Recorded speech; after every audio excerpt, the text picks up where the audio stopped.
Dossier délicat. Votre émission de faits divers, présentée par Guillaume L'Hôpital.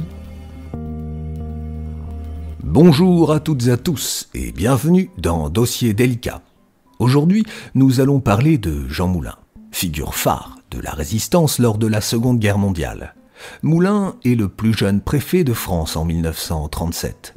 Il s'opposa à l'occupant allemand dès 1940 et créera, sous l'égide du général de Gaulle, le Conseil national de résistance. Torturé par la Gestapo et en particulier par Klaus Barbie, il meurt le 8 juillet 1943 dans le train qui le conduira en Allemagne. Jean Moulin est né le 20 juin 1899 à Béziers. Il est le fils d'Antoine-Émile Moulin, professeur d'histoire-géographie, et de Blanche-Élisabeth Pegg. Il passe une enfance paisible en compagnie de sa sœur Laure et de son frère Joseph, et s'adonne à sa passion pour le dessin, où il excelle au point de pouvoir vendre à des journaux. Au lycée, il est un élève moyen qui fait preuve d'un talent particulier pour la caricature et les belles lettres. En 1917, à 18 ans, il s'inscrit à la faculté de droit et sciences politiques de Montpellier, où il n'est pas un élève brillant. Grâce à l'intervention de son père, qui est conseiller général, il est nommé attaché au cabinet du préfet de l'Hérault sous la présidence de Raymond Poincaré. Mobilisé l'année suivante, le 17 avril 1918, Jean Moulin est affecté au 2e régiment du génie. Après une formation accélérée, il arrive dans les Vosges le 20 septembre et s'apprête à monter en ligne quand l'armistice est proclamé. Il est démobilisé dès novembre 1919 et retourne à Montpellier pour entamer sa 2e année de droit et reprendre ses fonctions d'attaché au cabinet du préfet.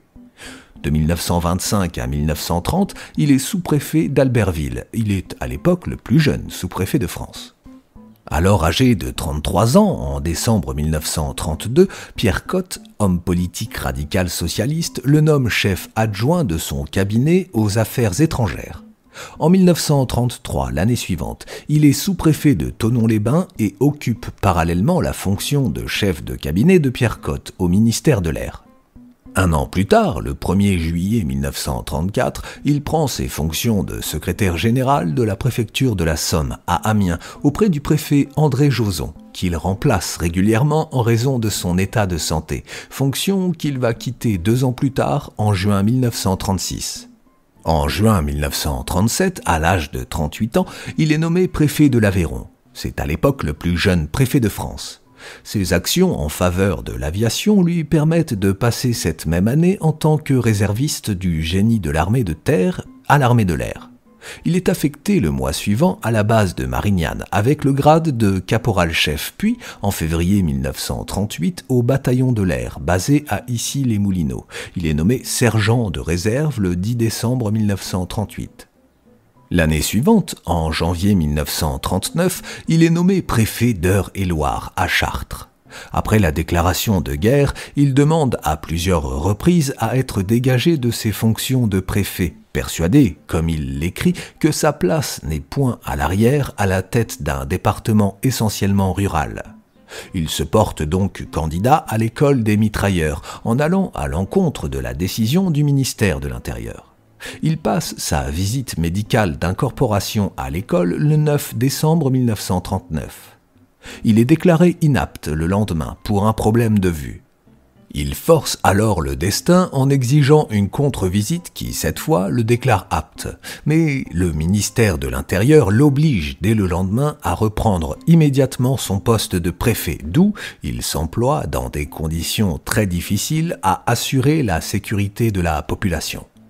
Devant l'arrivée imminente des Allemands dans Chartres, Jean Moulin écrit à ses parents le 15 juin 1940. « Si les Allemands, ils sont capables de tout, me faisaient dire des choses contraires à l'honneur, vous savez déjà que cela n'est pas vrai. » Il est arrêté le 17 juin 1940 par les Allemands parce qu'il refuse de signer un protocole rédigé par 3 officiers nazis, reconnaissant faussement qu'une troupe de tirailleurs sénégalais de l'armée française a commis de prétendues atrocités envers des civils, alors qu'il s'agissait en réalité de bombardements allemands.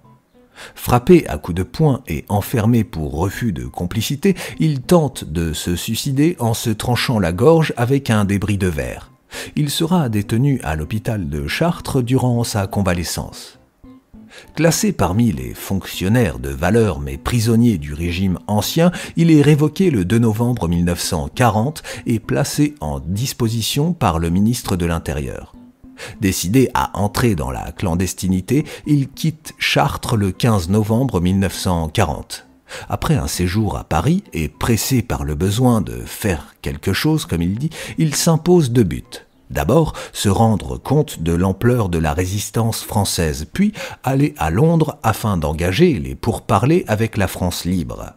Il se met alors à la rédaction de son journal, Premier combat, où il relate sa résistance contre les nazis à Chartres de manière sobre et extrêmement détaillée. Ce journal sera publié à la Libération et préfacé par le général de Gaulle. Il possède une fausse carte d'identité au nom de Joseph Mercier, prénom hommage à son frère décédé. Il s'installe à Marseille, à l'hôtel Moderne, et rencontre, dans plusieurs villes du Midi, des résistants, parmi lesquels Henri Freinet, le chef du mouvement de libération nationale, ainsi qu'Antoinette Saxe, qui lui facilite les contacts. Après avoir réussi à obtenir un visa et un faux passeport le 9 septembre 1941, il rejoint Londres en passant par l'Espagne et le Portugal par ses propres moyens. Le 25 octobre, il est reçu par le général de Gaulle, qui l'impressionne vivement et en qui il reconnaît un très grand bonhomme, grand de toutes les façons. Il lui fait un compte-rendu de l'état de la résistance en France et de ses besoins, notamment financiers et en armement. À Londres, il suit un entraînement pour apprendre à sauter en parachute, tirer au pistolet et se servir d'un poignard. Misant sur l'ambition et les capacités de réseau de Jean Moulin, De Gaulle en fait son délégué civil et militaire pour la zone libre. Il lui donne un premier ordre de mission, entièrement écrit par sa main, mission d'organisation purement militaire, mission que Moulin a effectivement accomplie en aboutissant, après 11 mois, à la constitution de l'armée secrète, l'AS, chaperonnée par les forces françaises libres. Ensuite, un second ordre de mission, lui prescrivant d'accomplir l'union de tous les éléments résistants à l'ennemi. Il le charge d'unifier sur le territoire français les 3 principaux mouvements de résistance. Combat, dirigé par Henri Freinet, Francs-Tireurs et Libération Sud, ainsi que tous les autres différents services, recrutement, organisation, propagande, renseignement, sabotage, entraide, etc. Muni de ces 2 ordres de mission, de moyens financiers et de communication radio directe avec le général de Gaulle à Londres, il est parachuté dans la nuit du 1er au 2 janvier 1942 dans le sud de la France.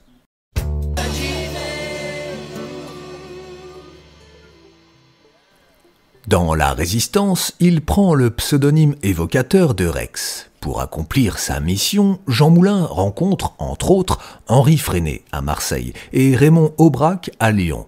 Il est aidé dans sa tâche par Daniel Cordier, qui s'occupe de la logistique, et par Colette Ponce. Dès septembre 1942, en zone sud, sous l'autorité du général de Lestrin, débute la constitution de l'armée secrète par le versement à l'AS de formations paramilitaires.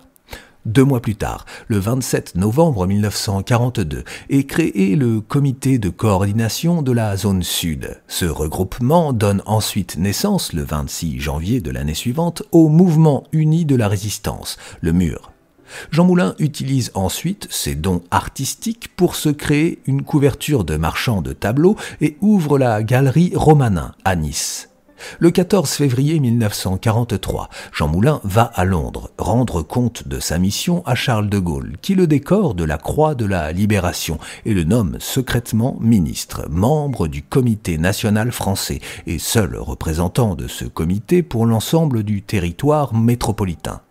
Le mois suivant, le 20 mars 1943, il revient en France en atterrissant de nuit en Saône-et-Loire. Il est chargé de créer le Conseil national de résistance, le CNR. Tâche complexe car il est toujours peu reconnu par les mouvements de résistance. En particulier, le responsable de la zone nord, Pierre Brossolette, suscite bien des difficultés. Cependant, les sujets de discorde sont résolus et la première réunion du CNR en séance plénière se tient à Paris le 27 mai 1943. Jean Moulin parvient à se faire admettre comme chef du CNR, qui réunit les dirigeants de tous les groupes de la résistance française. Le CNR représente alors l'unité des forces résistantes françaises aux yeux des Alliés et l'embryon d'une assemblée politique représentative. Le CNR reconnaît en De Gaulle le chef légitime du gouvernement provisoire français. Moulin participe, avec le mouvement franc-tireur, à la création du maquis du Vercors, contesté par les hommes de combat. Cependant, les motifs d'inquiétude s'accumulent. Le capitaine Claudius Billon, chef régional de l'AS, est arrêté le 1er février 1943 à Lyon. Le commandant Henri Manès est arrêté à Paris en mars, 2 mois avant l'arrestation du général de Lestrin, le 9 juin. L'armée secrète est décapitée et Jean Moulin lui-même se sait traqué, comme il l'écrit au général de Gaulle. Je suis recherché maintenant tout à la fois par Vichy et la Gestapo, qui n'ignorent rien de mon identité ni de mes activités. Ma tâche devient donc de plus en plus délicate, alors que les difficultés ne cessent d'augmenter.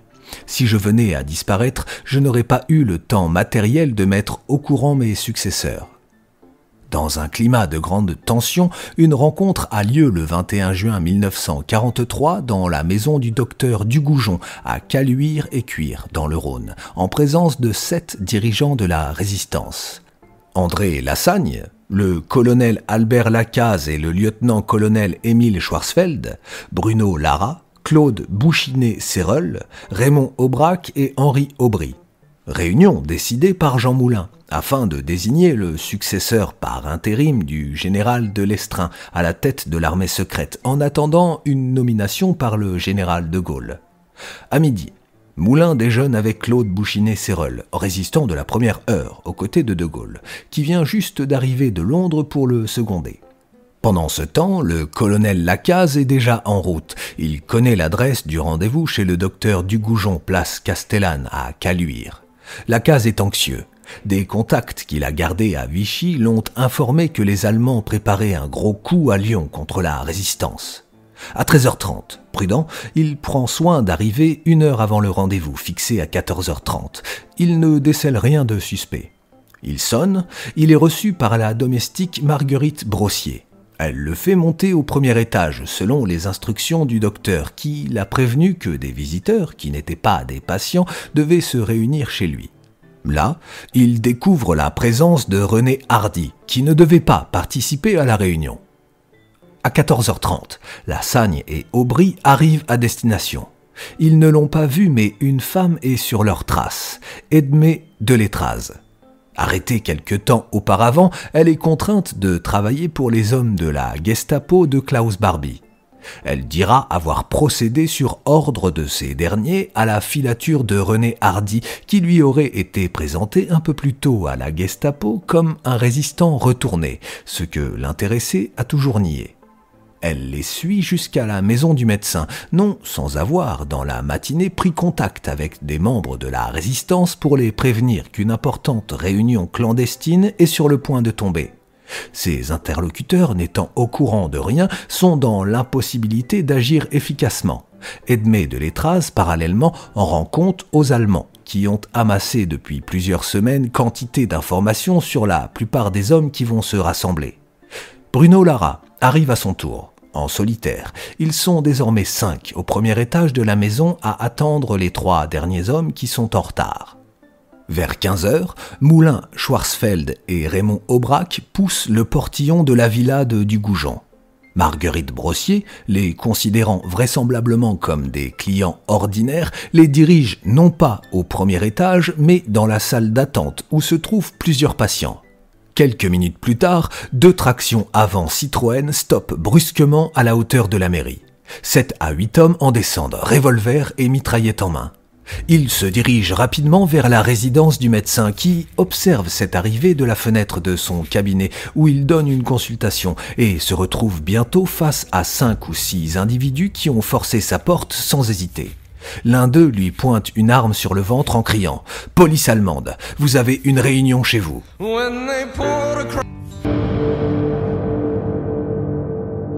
Les Allemands ont l'air bien renseignés. L'un d'eux se rue vers Aubry et, entre deux volées de gifles et de coups de poing, le nargue. « Tu as l'air moins gai qu'hier. Tu te souviens pas? Je lisais mon journal sur un banc, sur le pont Morand. » Klaus Barbie, le chef de la section 4 de la Gestapo de Lyon, était effectivement en filature la veille et il a eu tout le loisir d'observer lui-même les contacts pris par Aubry, visiblement repérés depuis quelque temps par la police allemande. Aubry et Lassagne sont les plus malmenés. Ils prennent des coups avant que tous, y compris deux patientes, se retrouvent entassés, mains entravées dans les voitures. Jean Moulin est interné avec les autres dirigeants de la résistance à la prison Montluc à Lyon. Après avoir été identifié, il est quotidiennement conduit au siège de la Gestapo, alors établi dans les locaux de l'école du service de santé militaire, avenue Berthelot, afin d'être interrogé et torturé par le chef de la Gestapo de Lyon, Klaus Barbie. Refusant de reconnaître les tortures malgré les preuves, Barbie affirmera que Moulin a fait plusieurs tentatives de suicide, se jetant de lui-même dans les escaliers. Il est ensuite transféré à la Gestapo de Paris, avenue Foch, puis dans la villa du chef de la Gestapo, Karl Bömmelberg, à Neuilly-sur-Seine. Officiellement, Jean Moulin meurt de ses blessures le 8 juillet 1943 en gare de Metz dans le train Paris-Berlin, mais l'acte de décès allemand daté du même jour et indiquant Metz comme lieu de décès n'est rédigé que 6 mois plus tard, le 3 février 1944. Quant au certificat de décès, il est rédigé le 25 juillet 1943, ce qui laisse planer un doute sur les circonstances de sa mort. Le lendemain de son décès, le 9 juillet 1943, le corps d'un ressortissant français décédé en territoire allemand, présumé être Jean Moulin, est rapatrié à Paris, gare de l'Est, et aussitôt incinéré. L'urne contenant ses cendres est ensuite déposée au cimetière du Père Lachaise, case 10137, avec pour seule mention « Inconnu incinéré le 09 07 43 ». En 1945, sa famille fait déplacer cette urne dans le carré de la Résistance du cimetière. Celle-ci sera finalement transférée au Panthéon en 1964, 21 ans après le décès de Jean Moulin. Lorsqu'il vient à la réunion de Caluire, René Hardy, qui a déjà été arrêté par la Gestapo puis libéré, serait suivi par celle-ci. Certains estiment qu'il s'agit d'une trahison, d'autres d'une imprudence fatale. Certains résistants tentent plus tard d'assassiner Hardy. Ayant rejoint d'autres secteurs de la résistance, il passe 2 fois en jugement après la libération à cause de cette suspicion qui pèse sur lui. Il sera acquitté les 2 fois. Les cendres présumées de Jean Moulin ont été transférées au Panthéon le 19 décembre 1964 lors de la célébration du 20e anniversaire de la libération sous la présidence du général de Gaulle. En réalité, son corps n'a jamais été identifié avec certitude. Ce jour-là, un discours solennel est prononcé lors de la grande cérémonie officielle où André Malraux, ministre des Affaires culturelles, fait entrer Jean Moulin au panthéon des grands hommes de la République française. Il fait de lui, à cette occasion, le symbole de l'héroïsme français de toute la résistance à lui seul, en l'associant à tous les résistants français, héros de l'ombre, connus et inconnus, qui ont permis de libérer la France au prix de leur souffrance, de leur vie et de leur idéologie de liberté. Ce discours est souvent considéré comme un des plus grands discours de la République française. Voici un extrait. C'est la marche funèbre des cendres que voici, à côté de celle de Carnot avec les soldats de l'an 2, de celle de Victor Hugo avec les Misérables, de celle de Jaurès veillée par la justice, qu'elles reposent avec leur long cortège d'ombres défigurées. Aujourd'hui, jeunesse, puisses-tu penser à cet homme comme tu aurais approché tes mains de sa pauvre face informe du dernier jour, de ses lèvres qui n'avaient pas parlé. Ce jour-là, elle était le visage de la France. Dans une note datée du 1er juin 1946, le général de Gaulle rend hommage à la conduite héroïque de Jean Moulin, alias Rex. Rex, pur et bon compagnon de ceux qui n'avaient foi qu'en la France, a su mourir héroïquement pour elle. Le rôle capital qu'il a joué dans notre combat ne sera jamais raconté par lui-même, mais ce n'est pas sans émotion qu'on lira le journal que Jean Moulin écrivit à propos des événements qui l'amenèrent, dès 1940, à dire non à l'ennemi. La force de caractère, la clairvoyance et l'énergie qu'il montra en cette occasion ne se démentirent jamais, que son nom demeure vivant comme son œuvre demeure vivante. Figure emblématique de la résistance, de l'armée des ombres, comme le disait Joseph Kessel, Jean Moulin s'est battu au nom de la liberté. N'oublions jamais ces milliers d'hommes et de femmes sans qui nous ne serions peut-être pas là. Je leur dis du plus profond de mon cœur, avec tout mon respect et très humblement, merci. J'ai écrit cette histoire avec l'aide de l'outil Internet. J'espère qu'elle vous aura plu. Je vous souhaite une très belle semaine et je vous dis à lundi prochain.